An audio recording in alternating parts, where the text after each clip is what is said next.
ಇದೆಷ್ಟು ಆಯಿತು ತಿಂಗಳಾಯಿತು ಇದೆಲ್ಲ ಅಗ್ಬಿಟ್ಟು? ಇದು ಅಗದು ಒಂದು 3 ತಿಂಗಳು 4 ತಿಂಗಳು ಆಗ್ತಾ ಬರ್ತಾ ಇದೆ. ಇದುವರೆಗೂ ಅದ್ರ ಬಗ್ಗೆ ಏನು ಯಾರು ಕ್ರಮ ತಗೊಂಡಿಲ್ಲ.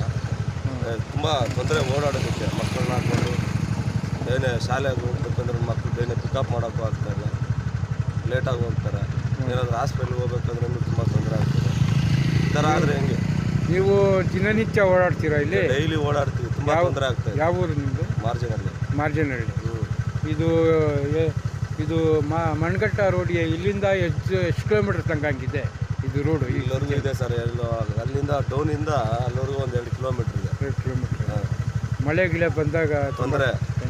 ಹಳ್ಳಗಳು ತುಂಬ ಇದೆ. ಇವಾಗ ಈ ರೋಡಲ್ಲಿ ಓಡಾಡಬೇಕಾದ್ರೆ ಹೆಂಗನ್ಸ್ತದೆ ನಿಮಗೆ? ತುಂಬ ತೊಂದರೆ ಸರ್. ಡಸ್ಟ್ ಜಾಸ್ತಿ ಬರುತ್ತೆ, ಹಳ್ಳಗಳು ಜಾಸ್ತಿ ಇದೆ, ತೊಂದರೆ ಆಗುತ್ತೆ ಗಾಡಿ ಓಡಾಡ್ಸೋದಕ್ಕೆ. ಅದಕ್ಕೆ ಇವಾಗ ಏನು ಬೇಗನೆ ಆದಷ್ಟು ಬೇಗನೆ ಅದ್ರ ಬಗ್ಗೆ ಯಾರು ಅಧಿಕಾರಿಗಳು ಇದ್ದಾರೋ ಅದನ್ನ ಬೇಗನೆ ತಗೊಂಡು, ಯಾರು ಕಾಂಟ್ರಾಕ್ಟ್ ತೊಗೊಂಡಿದ್ದಾರೋ ಬೇಗನೆ ಅದನ್ನ ಕ್ರಮ ತೊಗೊಂಡು ಕೆಲಸ ಮುಗಿಸ್ಬಿಟ್ರೆ ತುಂಬ ಜನಗಳಿಗೆ ಅನುಕೂಲ ಆಗುತ್ತೆ. ಅನನುಕೂಲ ಮಾಡೋದು ಬದಲು ಬೇಗನೆ ಅನುಕೂಲ ಮಾಡಿಕೊಟ್ರೆ ಒಳ್ಳೆಯದು. ಹೌದು.